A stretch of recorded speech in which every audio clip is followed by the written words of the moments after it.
આજની ધર્મકથા. પ્રણામ.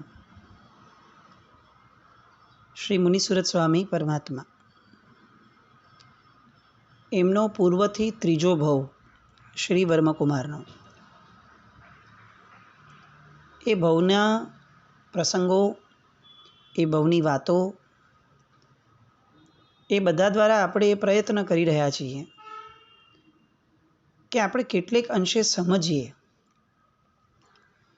કે તીર્થંકરના ભવની અંદરમાં તો આપણને જે રિઝલ્ટ જોવા મળે છે એ ફાઇનલ આઉટપુટ છે,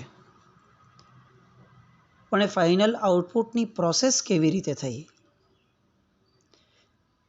અને આ શીખવાનું સમજવાનું કારણ એ છે કે આપણે પણ આવા પ્રોસેસમાંથી પાસ થશું તો ક્યારેક આપણું ફાઇનલ આઉટપુટ આવું સારું થશે. આપણે ફક્ત ફાઇનલ આઉટપુટના વખાણ કરીએ રાખવા માત્રથી એના જેવા થઈ જશું એવી કેવી રીતે શક્યતા થશે? અને થાય તો પણ ઓછી છે. મૂળમાં એ કઈ રીતે આ બન્યા, એ રીતને અપનાવવાથી આપણામાં પરિવર્તનો આવશે. અને એટલે આવો એક યત્ન શ્રી વર્મકુમારના જીવનનો આપણે કરી રહ્યા છીએ.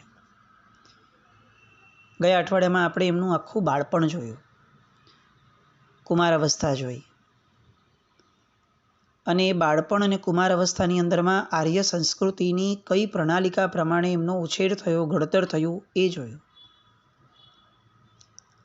કદાચ આપણને એવું લાગશે કે એ તો બાળપણ અને કુમાર અવસ્થા હતી, પણ એવું નથી. આ બાળપણ અને કુમાર અવસ્થા જ આખા જીવનની બધી અવસ્થાઓ દરમિયાનની અંતરંગ નીતિઓ નક્કી કરે છે. નાનપણની અંદરમાં જે સંસ્કારો પડ્યા હોય છે, મોટા થયા પછીથી એ જ સંસ્કારો રિફ્લેક્ટ થતા હોય છે.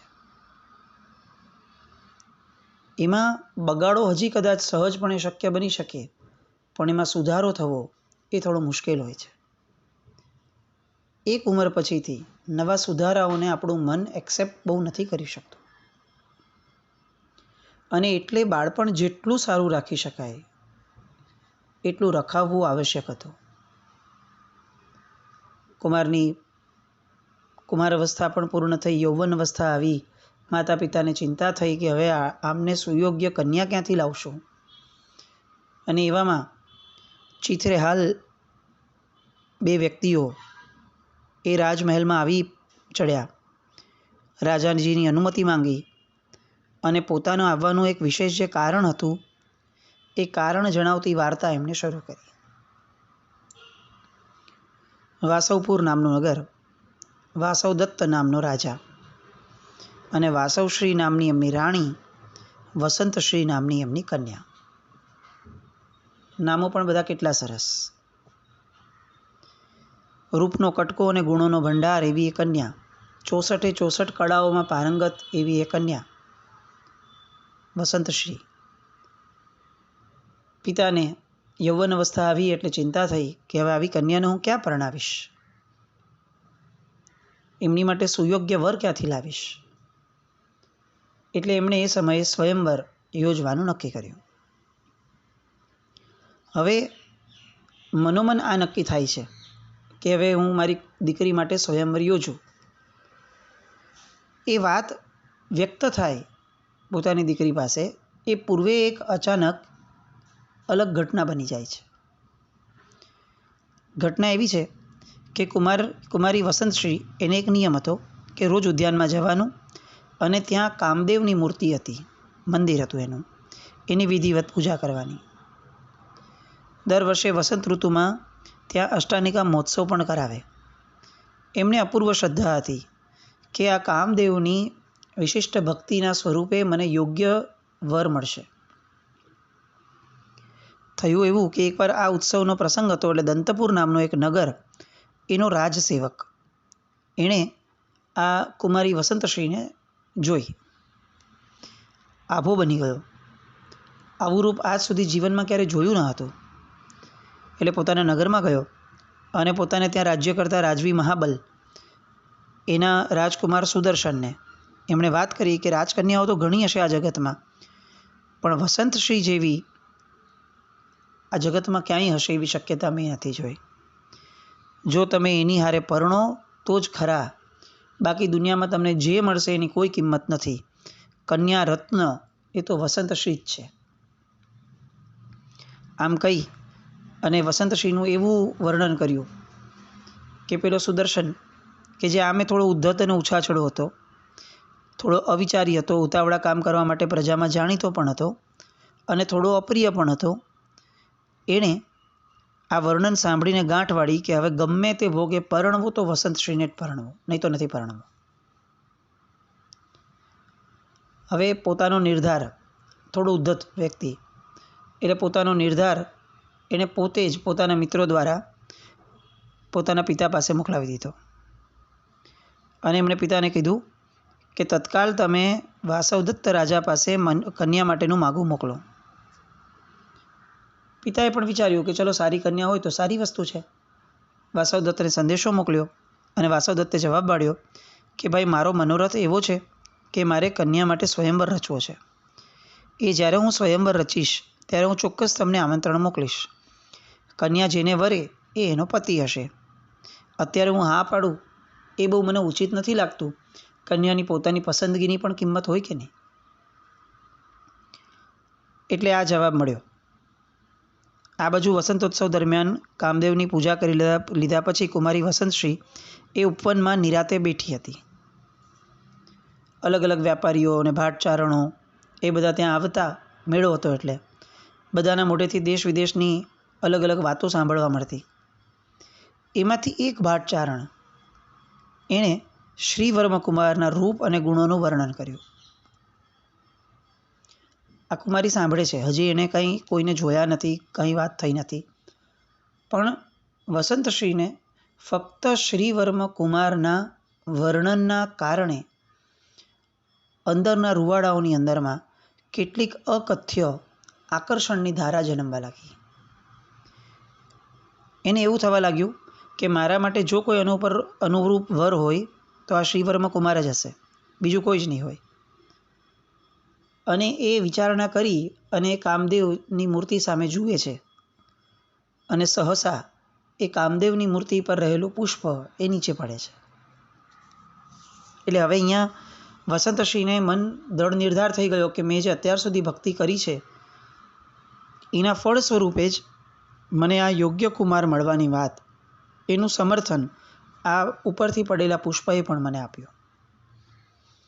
એટલે મનોમન નિર્ધાર કરે છે કે હું પરણીશ તો આને જ પરણીશ. પોતાની આપતા સખી હતી વનશ્રી, એણે વાત પણ કરી. એણે એક કામ કીધું કે એક કામ કરો, એક ચિત્રકારને ચંદ્રપુર મોકલો અને કુમારશ્રીનું ચિત્ર પણ આલખીને મંગાવી લો. એટલે અમારે ત્યાંથી એક કુમાર એ આપની નગરીમાં આવ્યો, રાજાને વાત ચાલે છે, અને આવી અને એણે આ શ્રીવર્મકુમારનું ચિત્ર, આબેહૂબ ચિત્ર બનાવી લીધું. ચિત્ર લઈને પાછા આવ્યા. ચિત્ર જોઈ અને કુમારી તો અત્યંત અભિભૂત થઈ ગઈ, વસંતશ્રી, અને એણે ફરી ગાંઠને પોતે દ્રઢ કરી કે હું પરણીશ તો આને જ પરણીશ. સખીને એવું લાગ્યું કે આમ આપણે કન્યા છીએ, આપણાથી આવા ઉતાવળા નિર્ણય એકદમથી ન લેવાય. પેલા કુમારને તો પૂછવું પડે. આપણા પિતાજીને કહીએ કે તમે માગું નાખો, કુમાર સ્વીકારે તો તું એને પરણીશ ને, નહીં તો તું કેવી રીતે શક્ય કરી છે. વસંતશ્રીએ કીધું કે જો પિતાજી ના ન પાડે ને, હા ન પાડે તો પણ વાંધો નથી, હું સ્વયં એને વરવા માટે અહીંયાથી ત્યાં જઈશ, એને વિનવીશ અને એની સાથે પરણીશ. કોઈ પણ પ્રકારે મારે એની સાથે જ હવે લગ્ન કરવા છે. પૂર્વના કોક ભવનો ઋણાનુબંધ એ દ્રઢપણે અત્યારે આ વસંતશ્રી પર હાવી થયો છે. વનશ્રીએ કીધું એક કામ કર, તું તારું ચિત્ર આલેખીને એના ઉપર મોકલ. મને ખાતરી છે કે જેમ તને એને જોઈ અને કેટલોક ઋણાનુબંધ જાગૃત થયો છે, એમ કદાચ તારું ચિત્ર જોઈ એને પણ આવા સ્પંદનો જાગશે. તો તું ત્યાં આવી રીતે તારું ચિત્ર મોકલ, કારણ કે જો તું ત્યાં વહી જાય અને એ ના પાડે તો તારા પિતાજીને કેટલું નીચાજોણું થાય, તારા પિતાજીની કેટલી અપકીર્તિ થાય. એટલે મારું માન તો તું આવું કર. પણ વસંતશ્રીએ તો એને ના પાડતી હતી કે બેન, તારા મનમાં આવી શંકા કેમ ઉગે છે કે એ કુમાર મારો સ્વીકાર નહીં કરે? મારું હૃદય આ ક્ષણે મને પ્રતીતિ આપે છે કે આ ભૂમાં આ જ મારો પતિ છે અને એ મારો સ્વીકાર કરશે જ, ઇનકાર કદી નહીં કરે. મને જ્યારે આવી દ્રઢ પ્રતીતિ છે તો મને ચિત્ર મોકલું અને માગું મોકલું, આ બધાની મને શું જરૂર છે? અને છતાં પણ વનશ્રીને એવું લાગ્યું કે નહીં, આ યોગ્ય નથી થતું. એટલે સખીના સ્વરૂપે, સખી રૂપે એણે કુમારીના પિતા પાસેથી આ વાત પહોંચાડાવી. વાસવદત્તે એને બોલાવી, સમજાવી કે જો હું તારો સ્વયંવર રચાવું છું, એમાં કુમાર શ્રીવર્મને પણ બોલાવીશ અને તું એને વરજે, મને કશો વાંધો નથી, પણ સ્વયંવર તો આપણે રચીએ. અને ત્યારે વસંતસિંહે કીધું કે પિતાજી, આપની વાત બહુ સાચી છે, હું તમારી ભાવનાનો વિરોધ કરું એવું મને નથી લાગતું, પણ મારી વાત એટલી જ છે કે જો વરની બાબતમાં મારા મનમાં લેશ પણ અવઢવ નથી જ, મેં ગાંઠ વાળી જ લીધી છે કે મારે શ્રીવર્મ કુમાર સિવાય કોઈ સાથે જોડાવવું જ નથી.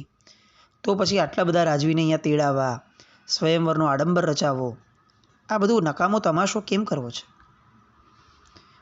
અને પછી કંઈક દ્રવ્ય વ્યય તો થશે, પણ પછી કંઈ અનર્થ થયો તો શું? એના કરતાં મારી વાતમાં આપ સંમત થાવ, એવી મારી વિનંતી પણ છે, એવું મને વધુ યોગ્ય પણ લાગે છે. વાસવદત્ત કુંવરીનું મન સમજી ગયો અને એમ થયું કે ચાલો આપણે સ્વયંવરનું માંડી વાળીએ. એના કરતાં કુંવરીને હવે ચંદ્રપુર મોકલવાની સીધી તૈયારીઓ આરંભી દઈએ. સીધી કુંવરી ત્યાં જશે, શ્રીવર્મ કુમારીનો સ્વીકાર કરી લેશે અને બધું જ થાળે પડી જશે. કન્યાને વિદાય આપવાની તૈયારીઓ તડામાર શરૂ થઈ નગરની અંદરમાં. નગરમાં વાત થઈ એટલે ફેલાતી છેક પેલા સુદર્શન કુમાર સુધી પણ પહોંચી. પેલો તો મારતે ઘોડે આવ્યો અને કોઈ પણ પ્રકારે કુંવરીને ચંદ્રપુર જતી રોકવા માટે માણસોને મોકલીને કીધું કે તમે એને મારી તરફ લઈ આવો. પેલા લોકો જે આવ્યા હતા માણસો એમણે એક દિવસ કુંવરીની એક પરિચારિકાને ભોળવી અને એના દ્વારા કુંવરીની અંગત સખી વનશ્રીની સાથે મુલાકાત ગોઠવી દીધી. એ વનશ્રીને એમણે સમજાવ્યું કે જો આ કુંવરી માટે સુદર્શન કુમાર બહુ વલવલે છે, તું ગમે તેમ કરીને કુંવરીને સમજાવ કે સુદર્શનનું વરણ કરે અને એની પીડાને શમાવે. પણ પેલી વનશ્રીએ તો એમને હળદૂત કરીને કાઢી મૂક્યા કે આ તમે શું કરો છો? આવી રીતે ધમકીથી વાતો કોણ કરે અને કોણ સુદર્શન કુમાર? મારી કુંવરી તો વરેલી છે, અત્યારથી જ મનથી વરેલી છે શ્રીવર્મ કુમારને. પેલા લોકોને એવું લાગ્યું કે હજી પણ કંઈક પ્રયત્નો કરીએ, એટલે એમણે કુંવરીને સિદ્ધિ વાત પહોંચાડવાનો પ્રયત્ન કર્યો. સિદ્ધિ કુંવરી પાસે ત્યાં જવાનું થયું, લાગ જોઈને વાત રજૂ કરી, પણ કુંવરી પણ અકળાઈ ગઈ. વસંતસિંહ કે ભાઈ તમે કોણ છો અને મને કેમ આંક્યો છો? જો બીજું કોઈ બી હોત ને તો આ હકીકત કીધી હોત તો હું ઉખેડીને ફેંકી દેત અહીંયાથી. સામે આએ પણ કીધું કે ભાઈ શું કરવું, લોકો આવી રીતે જ અમને પાછળથી તીવ્ર અમારી ઉપર એક દબાણ મૂક્યું છે, એટલે અમારે તમને કહેવું પડ્યું. અને પેલા માણસો પાછા ગયા.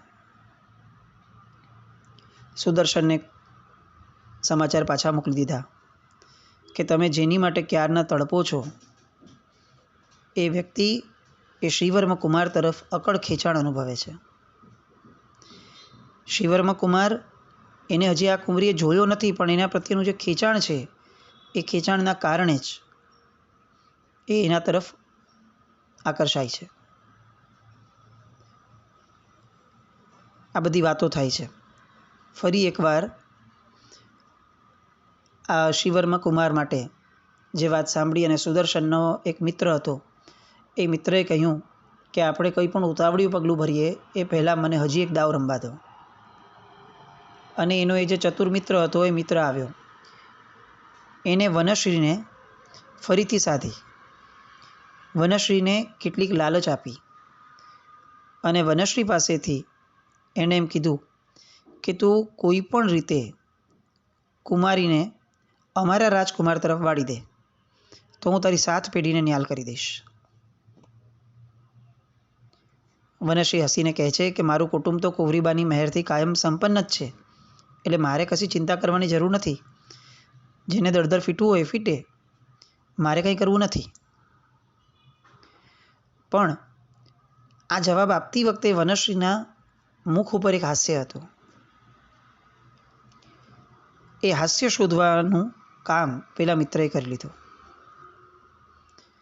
આ બાજુ રાહ જોતા હતા કે વનશ્રી કંઈક કરશે. અને કેટલાક ગુપ્તચરોને પણ ત્યાં રાખ્યા હતા સુદર્શનના. 3 દિવસ પૂરા થયા.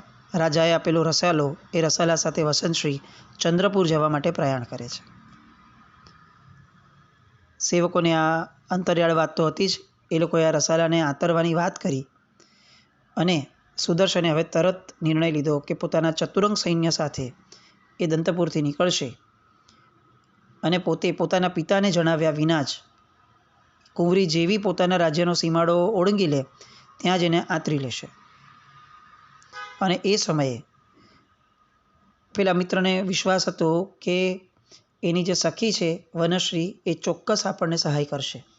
એના હાવભાવ પરથી મને આવું લાગે છે. આખી વાત, આખી યોજના એ રીતે આગળ વધી. કુંવરી દંતપુરના સીમાડાને વહેલાસર વટાવી અને કુંવરીને પકડવા માટે પેલો રાજકુમાર આવી ગયો સુદર્શન. આ બાજુ કુંવરીને તો કંઈ ખ્યાલ જ નહોતો, કલ્પના પણ નહોતી કે આવું કંઈ થશે. એટલે ધીરે ધીરે પોતાના નગરનો વાસવપુરનો સીમાડો વટાવી અને શૂરપાલ નામનો રાજા જે પ્રદેશમાં હતો એ પ્રદેશની અંદરમાં એણે પ્રવેશ કર્યો. એ રાજ્યની નગરીનું નામ હતું ગુલખેડપુર. એમાં વજ્રાયુધા દેવીનું ચૈત્ય હતું. ત્યાં ઉદ્યાનમાં આ કુંવરીએ પડાવ નાખ્યો. પેલો સુદર્શન ત્યાંથી 2 ગાંવ દૂર જ હતો. કુંવરીને એવું લાગ્યું કે કંઈક અઘટિત થવાનું છે. અને આજુબાજુની કેટલીક એની સખીઓએ કીધું કે ભાઈ એક આખો રસાલો ત્યાં પડાવ નાખીને બેઠો છે અને એ તમને અહીંથી લઈ જવાની વાતો બધી અહીંયા પ્રસરી રહી છે. અજાણ્યું નગર છે, અજાણી જગ્યા છે અને આવી રીતની વાત. એટલે કુંવરી થોડી ગભરાઈ ગઈ અને કુંવરીની સાથે જે કેટલાક અનુભવી વડીલો હતા એ વડીલોને એમણે સુદર્શન કુમારને ત્યાં મોકલ્યા કે ભાઈ તમે જરા જઈને જોઈ આવો કે કદાચ આવું તો કંઈ નથી થતું ને જે વાતો સાંભળવા મળી છે. એ જાસૂસી કરવા માટે જે વડીલો ગયા એમણે સાંજે આવીને કુંવરીને અહેવાલ મૂક્યો કે સુદર્શને ગુલખેડપુરના દંડનાયક દુશલને કહેવડાવ્યું કે રાજા વાસવદત્તે પહેલાં પોતાની વસંતશ્રી નામની કન્યા એને મારી સાથે વરાવવાનું નક્કી કર્યું હતું, પણ હવે આ કન્યા પોતાની જ આપમતીથી શ્રીવર્મકુમારને વરવા નીકળી ગઈ છે. એ કુંવરી અત્યારે તમારા પ્રદેશમાં તમારા રસાલા સાથે આવી છે અને હું એની પાછળ આવ્યો છું. એને હવે હું બળજબરીથી લઈ જવાનો છું. તમને આ એટલા માટે જણાવું છું કે ભૂલથી પણ તમે એનો પક્ષ ન લઈ લેતા અને અમારો વિરોધ ન કરતા. કારણ કે જો તમે એનો પક્ષ લઈને વિરોધ કરશો તો તમારા જે શૂરપાળ રાજા છે એનો મારા પિતા રાજા સાથે જે સંબંધ છે વર્ષો જૂનો સારો, એ સંબંધમાં ભંગ પડશે અને પછી જે પણ સર્જાશે એમાં તમે જવાબદાર ગણાશો. આ દુશલ દંડનાયકને આ વાતના સમાચાર મળ્યા અને એમણે સુદર્શનને કહેવડાવ્યું કે અમે અમારા જે પંચકુળો છે એની સાથે તમારી આ વાતનો વિચાર વિમર્શ કરવા દો. એ પછીથી આ વાતમાં અમને જે યોગ્ય લાગશે એનો અધિકૃત જવાબ અમે તમને આપશું. અને જ્યાં સુધી અમારા તરફથી તમને કોઈ ઉત્તર ન મળે ત્યાં સુધી તમારે આ વસંતશ્રીના રસાલા ઉપર કોઈ પણ રીતનો હુમલો કરવો નહીં. એ અમારી કડક સૂચના છે, કારણ કે એ અમારા નગરની અંદરમાં અમારા આશ્રય છે, અમારા રાજાના. આટલી વાત પેલા જાસૂસો કળીને આવ્યા. હવે કુંવરી માટે તો આ બહુ મોટા ભયનું કારણ બન્યું. એમને એમ થયું કે બરાબર છે, આ સુદર્શન બહુ ભયાનક લાગે છે, પણ આ દંડનાયકે બહુ સારું કાર્ય કર્યું છે. એણે ન્યાયપૂર્વકનું વર્તન કર્યું છે. એટલે હમણાં તાત્કાલિક તો કદાચ સુદર્શન કુમાર બીજો કોઈ પગલું નહીં ભરે, પણ તેમ છતાં એમણે કેટલાક વૃદ્ધો સાથે મંત્રણા કરી અને પેલા દુશલ દંડનાયક પાસે કેટલાક લોકોને મોકલ્યા અને પોતાની જે વાસ્તવિક વાતો છે એ વાતો એમણે પેલા દંડનાયકની સામે રજૂ કરાવડાવી અને આખી વાતો રજૂ કર્યા પછીથી એમણે દંડનાયક પાસે સલાહ માંગી. એટલે દુશાલે કહેવડાવ્યું કે તમારો આખો વૃત્તાંત એ અમે શૂરપાળ રાજાને જણાવ્યો છે અને શૂરપાળ રાજાનું કહેવું છે કે કન્યા અગર અમારા આશ્રયે આવી છે, રાજકન્યા, તો એનું રક્ષણ કરવું એ અમારી જવાબદારી છે. એટલે હવે અમે સુદર્શન કુમારને સ્પષ્ટપણે અમારા રાજાના નામે કહીને મોકલાવી દઈએ છીએ કે તમારે અત્યારે જ્યાં સુધી શૂરપાળ રાજાનો બીજો આદેશ ન આવે ત્યાં સુધી વસંતશ્રી સામે નજર પણ નાખવી નહીં. આ રીતે વાત તો કરી અને પછીથી પણ એમની ચૂંચા થાય તો અમારા રાજાનો આદેશ છે કે સુદર્શનને અમારે નગરની બહાર કાઢી મૂકો. પણ કુંવરી, અમારે એક વાત છે કે આ કુમારના પિતા એ બહુ મોટું રાજ્ય લઈને બેઠા છે, એમની સેના બહુ મોટી છે, એટલે બહુ લાંબા સમય સુધી અમે તમારું આવી રીતે રક્ષણ નહીં કરી શકીએ. અને જો એ વિફર્યો તો પછી શૂરપાળ રાજા એ અત્યારે જે કડકાઈથી વાત કરે છે એ પ્રજાના હિત ખાતર એમણે કડકાઈને પણ ત્યાગવી પડશે. એટલે કેટલાક દિવસ સુધી કદાચ થાય તો થાય, પણ પછીથી તમે જોજો કે આ માણસ કનડિયા રાખશે. એટલે થોડાક સમય તમે શાંતિથી રોકાઈ જાઓ, પણ પછીથી તમે એનો રસ્તો વિચારી જોજો કે હવે આગળ શું કરવું, જો ઓલો સુદર્શન વિફરે તો. અને હવે અહીંયા આ બે વ્યક્તિઓ કેમ આવ્યા છે એની વાત સ્પષ્ટ થઈ કે ભાઈ એ જ્યારે ઓલા બંને કીધું કે થોડોક સમય રોકાય અને તમે તમારો રસ્તો કાઢો, એ રસ્તો પૂછવા માટે અમે અહીંયા આવ્યા છીએ. હવે આ રાજા શું જવાબ આપે છે અને આગળ શું ઘટના બને છે એ ઘટનાની વાત માટે આવતીકાલે ફરીથી મળીએ. જીનાકના વિરુદ્ધ કંઈ પણ બોલાય તો મિચ્છામિ દુક્કડમ. જૈનમ જયતિ શાસન.